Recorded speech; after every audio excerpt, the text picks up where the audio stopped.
नमस्कार दोस्तों, मैं उज्ज्वल गौतम आप सभी का अपने इस यूट्यूब चैनल में स्वागत करता हूं। आज हम मध्य प्रदेश असिस्टेंट प्रोफेसर का जो एग्ज़ाम हुआ था इतिहास का, उसके राइट आंसर के बारे में डिस्कस करेंगे। ये उत्तर संभावित हैं, फाइनल आंसर के आने के बाद ही पता चलेगा। चलिए स्टार्ट करते हैं। पहले में मध्य प्रदेश से प्राप्त किस अभिलेख में अशोक का नाम उल्लेख मिलता है? आपको पता है, गुर्जरा में। दूसरे प्रश्न में है, हथनौरा जीवाश्म के बारे में निम्न में से कौन सा कथन असत्य है? तो दूसरे का राइट आंसर होगा डी। और जो इसकी खोज है वो 1982 में हुई है, तो सी एंड डी दोनों आंसर सही होगा। उसके बाद भीम भैटिका वाले में लाल आंसर सही है। चौथे क्वेश्चन में जो मंदसौर अभिलेख है उसकी रचना वासुल कवि ने की थी, तो इसका राइट आंसर डी है। और पाँचवें क्वेश्चन को लेकर भी डाउट में हूँ, फिर भी इसमें संभावित आंसर सी है, काले रंग से चित्रित लाल रंग की मृदभांड है। आगे छठा क्वेश्चन है, रूस प्रथम विश्व युद्ध में 1917 में पीछे हट गया था। बाकी आपको पता है कि जो ट्रीटी थी 1918 में हुई थी, तो इसका आंसर आयोग जो भी माने 1917 भी हो सकता है, 18 दोनों हो सकते हैं। और सातवां है कि कम्युनिस्ट इंटरनेशनल, इसकी स्थापना 1919 में हुई थी। आठवां बोस्निया और हर्जेगोविना वाला, इसमें राइट आंसर होगा ऑस्ट्रिया। 9वें में 1871 में बिस्मार्क को चांसलर बनाया गया था, ठीक है, 1871। इसके बाद इटली में सबसे पहले नेपल्स में विद्रोह हुआ था। And the Russian social democratic workers party, इसकी स्थापना हुई थी 1898 में, ठीक। तो सी आंसर उसका सही है। आगे आइए, आगे देखते हैं। जो 12वां क्वेश्चन है, हिंदू पॉलिटी, इसकी रचना केपी जायसवाल ने की थी, तो इसका राइट आंसर डी होगा। 13वां क्वेश्चन, इसमें राज तिरंगड़ी सही आंसर है। और 14वां, पुराणों में इतिहास की सार्वभौमिक प्रकृति हमें देखने को मिलती है, तो राइट आंसर ए है। 15वां question, the idea of history, ये आर.जी. कॉलिंगवुड की बुक है। एंड व्हाट इज हिस्ट्री, ये E.H. कार की बुक है, तो इस हिसाब से सी आंसर होगा। जो 16वां आंसर है, उपासक एंड उपासिका के बारे में सबसे पहले हमें सिंगालो वादसुत में जानकारी मिलती है, तो राइट आंसर बी है। 17वां, सौनक और पिप्पलाद, ये अथर्ववेद की 2 शाखाएँ होती हैं, याद रखिएगा, राइट आंसर डी है। 18वें में दारा जो फर्स्ट होता है उसका नौसेना अध्यक्ष होता है स्काईलैक्स, तो ए ऑप्शन सही होगा। 19वें में त्रिखष्टी लक्षण महापुराण, इसका आंसर चामुंडा राय होना चाहिए, फिर भी कहीं कहीं स्रोत में नागचंद्र भी मिलता है, तो राइट आंसर के आने के बाद पता चलेगा, ठीक। जो नगर शब्द है वो हमें तैतरेई, आरण्यक और सांखायन दोनों में देखने को मिलता है, फिर भी राइट आंसर आने के बाद ही पता चलेगा इसका। हड़प्पा के टीले सबसे पहले आपको पता चार्ल्स मैसन ने खोजे थे। उसके बाद आगे आइए, आगे है मिलिंद पन्नों में। अगर हम गूगल में जो हमें जानकारी मिलती है उसके हिसाब से 64 श्रेणियों की प्राप्ति हुई है, 64 की, और कहीं कहीं सुनने मिल रहा है 75 भी होना चाहिए। तो देखिएगा राइट आंसर। मामा भांजे जो चैत्य है ये पुणे में स्थित है, ठीक, याद रखिए, बी राइट आंसर है। और हर्ष जो ये आपकी प्रयाग प्रशस्ति है, ये समुद्रगुप्त के बारे में है, आपको पता है, तो इसका राइट आंसर सी है। 25वें का राइट आंसर सी है, पुष्यगुप्त वैश्य, इसने सबसे पहले सुदर्शन झील का निर्माण करवाया था। जो 26वां है, पुहार बंदरगाह को वर्तमान में कावेरी पट्टनम के नाम से जाना जाता है, इसका निर्माण करिकाल ने करवाया था, याद रखिएगा। और जो 27वां है, इसमें जो मेगास्थनीज था वो 7 जातियों का उल्लेख करता है जिसमें चिकित्सक नहीं था, तो राइट आंसर सी है। 28वें में हमें कौशाम्बी का जो शीर्ष स्तंभ है उस पर घोड़ा नहीं सिंह देखने को मिलता है, तो राइट आंसर डी है। जो 29वां आंसर है उसका राइट आंसर बी है, 100 ग्राम संग्रहण के अंडर में 100 ग्राम होते थे, तो बी राइट आंसर है। 30वां जो है, अशोक के धम्म महामात्र, इसका राइट आंसर, इसमें सभी ऑप्शन गलत दिए हुए हैं। इसमें अशोक अपने 14वें वर्ष धम्म महामात्रों की नियुक्ति की बात करता है, तो ये क्वेश्चन डिलीट होना चाहिए क्योंकि इसके जो ऑप्शन है वो सभी रॉन्ग है। जो 31वां क्वेश्चन है, सप्तांग सिद्धांत, ये अर्थशास्त्र के 6ठे भाग में मिलता है। और जो 32वां है, धम्म को नैतिक व्यवहार संहिता, ये नीलकंठ शास्त्री ने कहा था, आपको पता है। आगे आइए,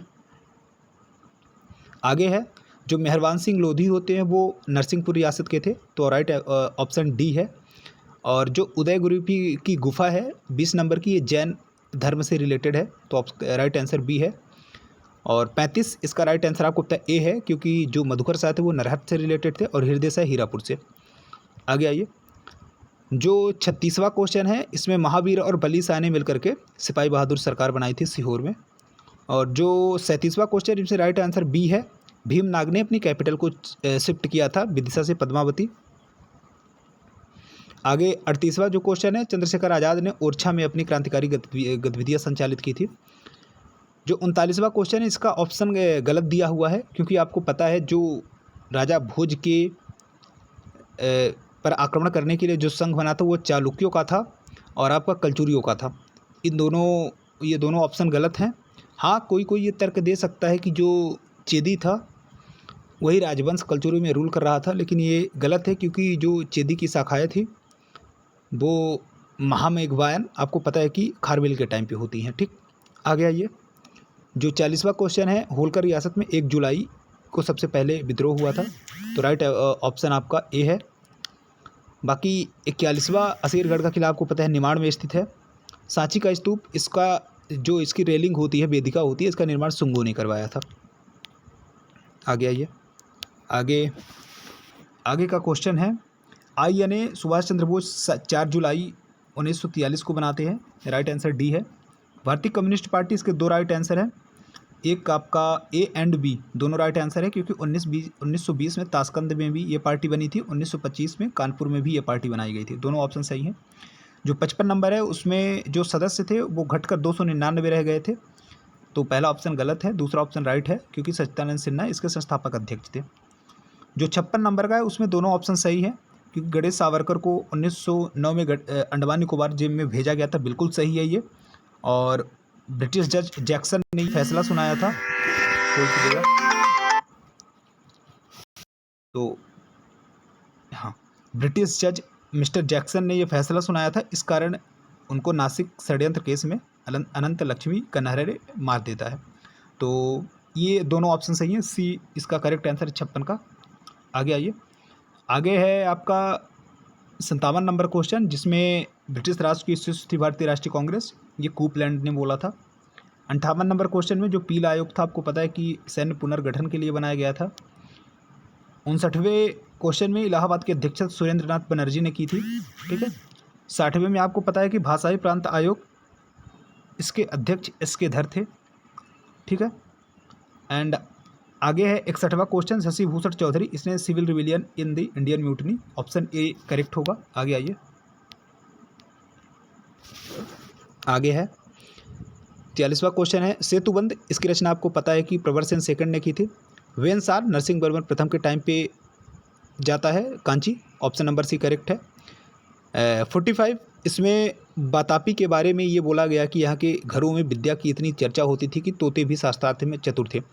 इसमें A एंड C दोनों कथन राइट होने चाहिए, दोनों ऑप्शन राइट होने चाहिए, क्योंकि सोमनाथपुर के बारे में भी ये सेंटेंस बोला गया है। ठीक, और C भी इसका राइट है। आगे आइए। जो 56वां क्वेश्चन है, इसमें अगर आप गौर करेंगे तो जो वर्तिका है वो कात्यायन ने लिखी थी, तो ऑप्शन ए रॉन्ग है। और किसी किसी स्रोत में ये भी देखने को मिला है जो उद्योतकर थे वो कापालिक मत के आचार्य नहीं थे, तो ऑप्शन डी भी रॉन्ग है। तो कुल मिला के A एंड D दोनों रॉन्ग ऑप्शन है, क्योंकि वर्तिका जो लिटरेचर है उसकी रचना कात्यायन ने की थी। ठीक, उद्योतकर ने नहीं। अलवार संत आपको पता है कि अपार नहीं थे, अपार ने वो जो पल्लव शासक होता है उसको शैव धर्म में दीक्षित किया था। आगे आइए। 48 नंबर का क्वेश्चन है, जिसमें आपको पता है संजन ताम्रपत्र जो होता है वो अमोघ वर्ष का है, तो बी ऑप्शन राइट है। 49वां आपको पता है कि नालंदा, मधुबन और बांसखेड़ा ये तीनों हर्षवर्धन के हैं। जो चंद्रकेतुगढ़ है वो राइट ऑप्शन होगा आपका। 50वें में आइए, कारकोट वंश जो होता है, तो दुर्लभवर्धन, चंद्रापीठ, मुक्तापीठ ये सभी उसी वंश के थे। अवंती वर्मन, इसका राइट आंसर डी है। 51वें क्वेश्चन में आइए, जो विक्रमशिला विश्वविद्यालय थी तो दीपंकर अतीश होते हैं, ये इसका राइट आंसर सी है। 52वें में अमरम जो थी वो एक भूमि थी, लैंड था, याद रखिएगा, ऑप्शन नंबर सी करेक्ट है।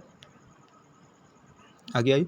62वें क्वेश्चन में इसमें सेंटेंस एक, राज्य द्वारा विशेष धार्मिक सेवाओं के लिए ब्राह्मणों, मठों एवं मंदिरों को दान दी जाने वाली पद्धति ब्रह्मदेव थी, बिल्कुल सही है। ग्राम में विशेष सेवाओं के बदले दी जाने वाली लगान मुक्त भूमि को नायंगर कहते थे, ये भी सही है। और उबली ये गलत है, तो 1 और 2 इसका सेंटेंस सही होगा। ठीक, याद रखिएगा, 1 और 2 इसका राइट होगा। आगे आइए। विदेशों को निर्यात नहीं की जाती तो घोड़े नहीं निर्यात किए जाते थे, ऑप्शन नंबर सी सही है। जो 64 है, अमुक्तमाल्या तेलुगु भाषा का लिटरेचर है, तो 1 गलत है, सेकंड सही है, थर्ड सही है। ठीक, तो ए ऑप्शन राइट है 64वें में, याद रखिएगा। आगे आइए। जो अकाल तख्त था उसको आपको पता है कि गुरु हरगोविंद ने इसकी स्थापना की थी, तो डी ऑप्शन सही है। 66वें में आइए, ऑप्शन नंबर 1 सही है। नरसिंह मेहता गुजरात के थे, मीरा आपको पता है राजस्थान की थी, और चैतन्य महाप्रभु बंगाल उड़ीसा के थे। ठीक। 67 में आइए, जो वेदांती बुद्धिवाद का केंद्र नदिया था वो आपको पता है कि चैतन्य महाप्रभु की स्थली थी, तो डी ऑप्शन सही है। और 68वां क्वेश्चन है, भक्त मध्यकालीन संत भक्ति की गुरु की आवश्यकता पर बल नहीं दिया है। तो आपको पता है कि जो मीराबाई थी वो रामानंद की शिष्या होती है, तो मीराबाई भी कहीं ना कहीं गुरु की महत्ता को मानती है। कबीर इन्होंने लिखा है गुरु गोविंद दोहूँ कड़े रामे काके लागू पाए। और रामानंद चूँकि एक खुद ही गुरु थे। गुरु नानक ने कभी भी गुरु की महत्ता पर जोर नहीं दिया। गुरु नानक के जितने वह शिष्य थे उन्होंने कभी भी कोई गुरु नहीं हुए उनके। तो कुल मिलाकर इसका राइट आंसर डी होना चाहिए। फिर भी कहीं कहीं मीराबाई देखने को मिल रहा है, कहीं कहीं कबीर, तो कबीर तो नहीं होगा, तो कंफर्म है मीराबाई गुरु नानक को लेकर डिबेट है। ठीक है, आगे चलिए। आगे ऑप्शन है 69वां क्वेश्चन है, सुंगनेर भागभद्र आपको पता है एनटीआर किड्स इसका राइट आंसर होगा। 70वां में रानी दिद्दा ने, इसका राइट ऑप्शन बी होना चाहिए अभिमन्यु। लेकिन रानी दिद्दा ने अभिमन्यु के साथ साथ नंदी गुप्त की भी संरक्षिका के रूप में काम किया था, तो ए और बी दोनों राइट आंसर होने चाहिए। फिर भी जहाँ तक ज़्यादा संभावना है तो अभिमन्यु ही होगा। 71वां में गुरब क्या था, गुरब के बारे में बहुत सारे वो चल रहे हैं, फिर भी यूट्यूबर जो दिखा रहे हैं तो वो ऑप्शन नंबर ए दिखा रहे हैं, मंदिरों में पूजा करने वाले अब्राह्मण थे। चूँकि अब्राह्मण शब्द लगने से ब्राह्मण इस कैटेगरी से हट जा रहा है, तो मेरे हिसाब से ये ऑप्शन शायद गलत है, और बाकी ए होना चाहिए जहाँ तक संभावना है। शब्दावतार ग्रंथ गंगराज दुर्विनीत ने इसकी रचना की थी। 73वां क्वेश्चन, अशोक के पुत्र महेंद्र ने तित्स को दीक्षित किया था। और 74वां क्वेश्चन, नेतुर मास्की गुर्जरा उद्गोलम, इन चारों में अशोक का नाम मिलता है। ऑप्शन नंबर 20 का राइट आंसर है। एर्रागुडी में अशोक का नाम अशोक नहीं मिलता। 75वां क्वेश्चन है, जिसमें हर्ष ने सदुक्तिकरणामृत ग्रंथ नहीं लिखा है, बाकी तीनों राइट आंसर है। ठीक, ऑप्शन नंबर ए करेक्ट है इसका। 76वें में आपको पता है कंबन ने ई रामावतारम की रचना की थी, तो ऑप्शन नंबर सी इसका राइट आंसर है। 77वां, इसको लेके बहुत डिबेट चल रहा है, याद रखिएगा, इसका ऑप्शन नंबर बी करेक्ट है। कर्नाट शैली चालुक्यों में थी, आप गूगल में जाके सर्च कर सकते हैं।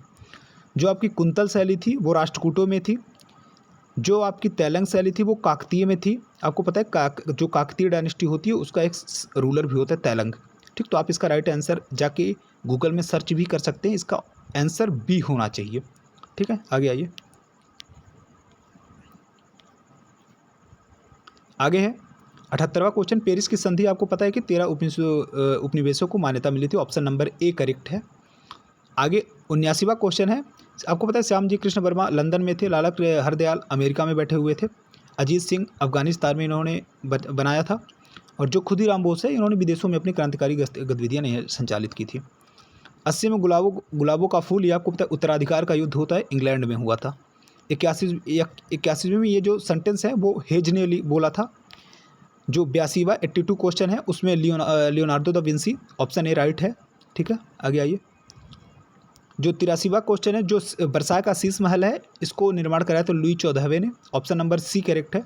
लुई 14वां, ऑप्शन नंबर सी। जो 84वां क्वेश्चन, पिरामिडों का जो युद्ध होता है वो 21 जुलाई को होता है, ऑप्शन नंबर डी करेक्ट है, ऑप्शन नंबर डी। ठीक, 85वां, रूसो ने ये सेंटेंस बोला था कि एक दिन यह द्वीप यूरोप को आश्चर्यचकित कर देगा, ऑप्शन नंबर ए करेक्ट है। 86वां, ऑप्शन नंबर ए करेक्ट है। 5 मई को आपको पता है स्टेट जनरल की बैठक होती है। 87वां, ये जो वह रेशमी कपड़ों में लिपटा हुआ गोबर का टुकड़ा था, ये तालिरा के बारे में नेपोलियन ने कहा था, तालिरा याद रखिएगा। आगे आइए। जो 99 नंबर का क्वेश्चन है, सुरेंद्रनाथ बनर्जी 1876, इसमें राइट आंसर बी होगा, इंडियन एसोसिएशन। आपको पता है रैयतबाड़ी 51% भूभाग में था, ऑप्शन नंबर बी करेक्ट है। 101 में आपको पता है कि ऑप्शन नंबर ए करेक्ट होगा, क्योंकि जो रॉलेक्ट अधिनियम है 1919 का है, असहयोग आंदोलन 1920-21 का है, भारत छोड़ो 1942 एंड भारत स्वतंत्रता अधिनियम 1947 का है। आगे आइए। 102 है ना। जो प्रेस कमेटी बनी थी आपको पता है तेज बहादुर सप्रू इसके अध्यक्ष होते हैं। आगे आइए। इंपीरियलिज्म ए स्टडी, इसको हॉब्सन ने लिखा था, ऑप्शन नंबर ए करेक्ट है, ऑप्शन नंबर ए। ठीक, 104 में आपको होता है क्लाइव का सेकंड जो गवर्नर के रूप में टाइम पीरियड होता है वो 1775 से स्टार्ट होता है, तो ऑप्शन नंबर ए इसका करेक्ट है। 105 रविंद्रनाथ टैगोर ने राजा राम मोहन के बारे में टिप्पणी की है, और उसी तरह सुभाष चंद्र बोस ने स्वामी विवेकानंद के बारे में, तो ऑप्शन नंबर डी करेक्ट होगा 105 का। 106 दोनों ऑप्शन इनकरेक्ट है, क्योंकि आपको पता है जो अमेरिका जो थियोसॉफिकल सोसाइटी थी वो सैन फ्रांसिस्को, माफ़ कीजिएगा, ऑप्शन नंबर 1 करेक्ट है और 2 अनकरेक्ट है। क्योंकि जो भारतीय अखिल भारतीय हरिजन संघ थी, इसकी स्थापना महात्मा गांधी ने की थी 1932 में, ठीक। लेकिन ऑप्शन नंबर ए करेक्ट है, तो इसका राइट ऑप्शन होगा ए, ठीक। आगे आइए, आगे 1 मिनट रुकिएगा।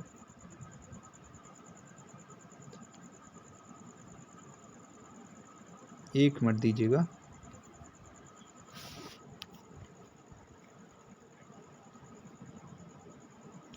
ये 1 मिनट बस, ये हाँ, चलिए आगे। और क्वेश्चन नंबर 107 है, मजहर की घोषणा पत्र को शेख मुबारक ने तैयार किया था, याद रखिएगा, ऑप्शन नंबर ए करेक्ट है। वैशाली चित्रकला, ये इसमें नवानगर होना चाहिए, क्योंकि नवानगर गुजरात में है, और बाकी मनकोट, जसरोटा, बंदरलता, ये जो तीनों हैं ये हिमाचल प्रदेश कश्मीर के आसपास के हैं, तो राइट ऑप्शन बी होगा इसका 108 का। 109, इसमें आपको पता है कि ऑप्शन नंबर 2 इनकरेक्ट है, क्योंकि फतेहपुर जो सीकरी वो शेख सलीम चिश्ती की याद में बनाया जाता है, तो 2 के इनकरेक्ट हो जाने से ऑप्शन नंबर बी करेक्ट हो जाता है, तो ऑप्शन नंबर बी इसका करेक्ट होगा 109 का। आगे आइए, 110 ये रहा। राग दरबार का फारसी अनुवाद ये फिरोज शाह तुगलक के टाइम पे हुआ था, याद रखिएगा, ऑप्शन नंबर सी करेक्ट है। 110 में ऑप्शन नंबर सी करेक्ट है। सी के बाद आइए 111, वारेन हॉस्टिंग के टाइम पीरियड की बात की गई है, लेकिन इसमें अगर आप चौथा ऑप्शन चेक करेंगे तो लॉर्ड मैकाले की बात कर दी गई है, जो कि 1834 के आसपास होता है, 1834 में होता है, तो ऑप्शन नंबर 4 इनकरेक्ट था, इसलिए ऑप्शन नंबर ए करेक्ट है। तो 111 में ऑप्शन नंबर ए करेक्ट है, याद रखिएगा। सर्कुलर ए आज़ादी रामनाथपुरी की थी, याद रखिएगा, ऑप्शन नंबर बी करेक्ट है। 112 में बी करेक्ट है। 113 में इंडियन अनरेस्ट, आपको पता है वैलेंटाइन सिरोल की रचना थी, तो ऑप्शन नंबर ए इनकरेक्ट हो जाता है, ए इनकरेक्ट है, ठीक। आगे आइए, आइए ये रहा, कहाँ तक हो गया है हमारा, 113 तक हुआ है ना, कुछ क्वेश्चन शायद आगे पीछे इन्होंने भेज दिया है, चलिए देखते हैं। 122 में भीम द्वितीय होगा, आपको पता है कि भीम द्वितीय ने मोहम्मद गौरी को हराया था। आगे हज्जाज जो होता है वो इराक का गवर्नर था, ऑप्शन नंबर डी करेक्ट होगा 123 में, ऑप्शन नंबर डी। 124 में जियाउद्दीन बरनी, आपको पता है इन तीनों के समकालीन होता है, तो ऑप्शन नंबर सी 124 में करेक्ट था। 125 में जो दीवान इंसा होता है वो शाही पत्राचार विभाग था। 126 में रजिया सुल्तान 1236 से बैठती है, 1240 तक इसका टाइम पीरियड होता है। 137 में सर थॉमस रो 1615 में इंडिया आए थे, ऑप्शन नंबर सी करेक्ट है। 128 में बाबर इसका राइट आंसर होगा, आपको पता है। 129 में पाटलिपुत्र, तक्षशिला, उज्जैनी, तोसली, सुवर्णगिरी, ये अशोक के टाइम के मौर्य पीरियड में 5 प्रांत भी होते हैं, तो ऑप्शन नंबर बी करेक्ट है। 130 में आपको पता है कि प्रतिपोलत, चांचर, बंजर, ये 4 प्रकार की ज़मीनें होती हैं, तो ऑप्शन नंबर ए करेक्ट है। 111 में शेर शाह ने मारवाड़ का युद्ध जो उसने लड़ा था 1544-45 के आसपास, तो उस युद्ध के बारे में ये कमेंट किया, ऑप्शन नंबर डी करेक्ट है। 131 में ऑप्शन नंबर डी। 131 ये रहा, आगे को ये रहा जो बीच के मिस हुए हैं। तो मुगल काल में जो रानी दुर्गावती थी वो वीर नारायण की संरक्षिका थी, तो ऑप्शन 114 में ऑप्शन नंबर डी करेक्ट है, डी। 115 में 12 सदस्यीय होती थी आयंगर प्रणाली, याद रखिएगा। अगर आप देखेंगे तो इसके पहले हमें एक क्वेश्चन मिला था जहाँ पास नायंगर प्रणाली के बारे में दिया था, अगर आपने इन दोनों क्वेश्चन को मिलाया होगा तो शायद आपका वो वाला आंसर सही हो सकता था। आगे आइए, 116 नंबर का क्वेश्चन आपको पता है कृष्ण जी भास्कर को अफजल खान भेजता है शिवाजी के पास, ऑप्शन नंबर डी। 117 में आपको पता है कि निजाम और बाजीराव फर्स्ट के बीच में ये ट्रीटी होती है, ठीक है, ऑप्शन नंबर सी। यवनराज स्थापनाचार्य, ये कृष्णदेव राय ने टाइटल लिया था जब उन्होंने बहमनी के शासक को मुक्त किया था, ऑप्शन नंबर बी करेक्ट है। 118 में बी करेक्ट है। 119 इसमें ए इनकरेक्ट है, क्योंकि चौगान का प्रारंभ कंफर्म नहीं कह सकते, क्योंकि इसमें जो विकल्प है उस विकल्प में कह रहा है कि भारत में चौगान का आरंभ चौहान शासकों द्वारा किया गया था, ये भारत की बात कर रहा है, और बाकी ओवरऑल चौगान का प्रारंभ तो तुर्कों ने किया था, लेकिन भारत की बात कर रहा, फिर भी इसको इनकरेक्ट मान के चलते हैं, ये आयोग की आंसर की पे डिपेंड करता है। बाकी बी आपको पता है कि इनकरेक्ट है कि महमूद गजनवी पहली बात तो दिल्ली सल्तनत का पहला सुल्तान था ही नहीं, ठीक है, तो बी इनकरेक्ट है, तो इसमें ज़्यादा संभावना सी सही होने की है, केवल सी, ठीक है। तो इसके करेक्ट होने की संभावना ज़्यादा है, सी नंबर। आगे आइए। 120 साइंड आपको पता है बुक ऑफ फर्स्ट के दरबार में होते हैं। 121 इसमें एकता प्रथा के बारे में पूछा गया। यह प्रथा साम्राज्य के दूर दराज के हिस्से को केंद्र से जोड़ने के लिए शक्तिशाली साधन के रूप में सिद्ध हुई। बिल्कुल सही बात है। इसने विजित नई प्रदेशों में कानून और व्यवस्था की स्थापना तथा राजस्व वसूली की समस्या का समाधान किया। बिल्कुल सही बात है। इस व्यवस्था ने सामंती प्रथा को बढ़ावा दिया। ये गलत है, क्योंकि जो एकता प्रथा थी उसने सामंती प्रथा पर कंट्रोल बनाया और इसने जो सामंत होते थे उनको स्थानांतरणी बनाया, तो इसके कारण जो सामंती प्रथा थी वो कमज़ोर हुई। ठीक है, तो ऑप्शन 1 और 2 दोनों करेक्ट हैं। ऑप्शन नंबर सी इनकरेक्ट है। तो इसका ऑप्शन सही आंसर होगा बी। ठीक है, केवल 3 इसका सही आंसर होगा। आगे आइए। ठीक, 132 में आइए। आपको पता है 1814 से 16 के बीच में आंग्ल नेपाल युद्ध में संगौली की संधि हुई थी। ऑप्शन नंबर सी करेक्ट है। हेनरी विवियन डेरे जो थे, आपको पता है हिंदू कॉलेज कलकत्ता के प्रोफेसर होते हैं, कलकत्ता के थे। बी ऑप्शन सही है। मेयो के टाइम पे आपको पता है कि विकेंद्रीकरण की प्रक्रिया शुरू हुई थी। ऑप्शन नंबर सी करेक्ट है। 135 इसमें जो आपका ऋषि राज नारायण बुक है और बाकी अमर आत्मकथा, ये सभी बुक बारिंद्र कुमार घोष की थी। ऑप्शन नंबर डी करेक्ट है। Barindra Kumar Ghosh, option number D correct है। ठीक, 136 में दुर्गा दल ये झलकारी आई थी। ऑप्शन नंबर सी करेक्ट है। आगे आइए। 137 1876 की बात करते ही आपके दिमाग में क्लिक करना चाहिए कि इंडियन एसोसिएशन ऑफ कलकत्ता की बात हो रही है। ऑप्शन नंबर ए करेक्ट है। 138 में गांधी जी ने 1920 के नागपुर अधिवेशन में 4 आना का नियम दिया था। 1920 के नागपुर अधिवेशन में, याद रखिएगा। 139 की अगर बात करें तो पहली बात तो इसकी स्थापना सैन फ्रांसिस्को में हुई थी, न्यूयॉर्क में नहीं, तो ऑप्शन नंबर ए गलत है। दूसरे में जो गदर पत्रिका थी वो मराठी भाषा में नहीं छपता था, याद रखिएगा, मराठी भाषा में गदर पत्रिका नहीं छपता था। तो दोनों ऑप्शन गलत हैं, दोनों इनकरेक्ट हैं। 140 की अगर हम बात करें तो तिलक के सहयोगियों को मुक्त कराने के लिए 1998 में मद्रास में अधिवेशन हुआ था। ठीक, ऑप्शन नंबर ए करेक्ट है। ए इसका करेक्ट है। 140 में ए करेक्ट है। आगे आइए। आगे 141 राजत्व का सबसे पहला संकेत हमें ऐतरेय ब्राह्मण में मिलता है। बेशक ऐतरेय ब्राह्मण, ऑप्शन नंबर डी इसका करेक्ट है, डी। ठीक, महाजनपद काल में दक्षिण भारत में अस्मक स्थित था, आपको पता है। 145 कालीबंगा इसका राइट आंसर होगा, कालीबंगा 145। 144 143 माफ़ कीजिएगा। 144 में आपको पता है कि जो स्तूप थे ब्रह्मांड की धुरी के रूप में देखा जाता है, बिल्कुल सही है। और स्तूप महात्मा बुद्ध के परिनिर्वाण का प्रतीक नहीं, ये गलत है। तो इसका राइट आंसर होगा ऑप्शन ए, केवल एक सही है। ठीक, आगे आइए। 145 में गविष्टि, आपको ऑप्शन नंबर सी करेक्ट है। आपको पता है कि गायों के लिए जो युद्ध होता था उसको गविष्टि बोलते थे, और गाय एक पशु है, याद रखिएगा, गाय एक पशु की श्रेणी में आता है। तो ऑप्शन नंबर सी करेक्ट है। आगे आइए। जो महाकपि जातक है, इसका जो अंकन हमें पश्चिमी स्तूप में भी देखने को मिलता है और कहीं कहीं दक्षिणी भी मिल रहा है। तो सी और डी को, बी और सी को मान के चल सकते हैं। 147 में जो गंगा यमुना दोआब है वहाँ पास आपका PGW और NBPW, सी एंड डी दोनों देखने को मिलते हैं। तो सी और डी दोनों करेक्ट हो सकते हैं 147 में। 148 में ऋतस्य गोपा वरुण के लिए बोला गया है। 149 जो गिलहरी थी वो लोथल से मिली हुई है। 150 चिरकी निवासा महाराष्ट्र से प्राप्त हुआ है। तो इस तरह से आपके राइट आंसर है। लगभग 5-6 क्वेश्चन में हमें डाउट में चल रहे हैं, तो फाइनल आंसर की आने के बाद ही पता चलेगा। बाकी जहाँ तक अगर हम पेपर की बात करें तो पेपर मीडियम से हार्ड लेवल का था, और अगर हम पर्टिकुलर सिर्फ हिस्ट्री की बात करें तो 150 में से जिसको 110 के आसपास क्वेश्चन सही हो रहे हैं वो सेफ जोन में है। टोटल 150 के आसपास जिसका सही हो रहा है उसको इंटरव्यू कॉल आना चाहिए। ठीक है, चलिए धन्यवाद। आप सभी को किसी भी क्वेश्चन के लिए ऑथेंटिक सोर्स चाहिए होगा तो कमेंट कीजिएगा। धन्यवाद जुड़ने के लिए।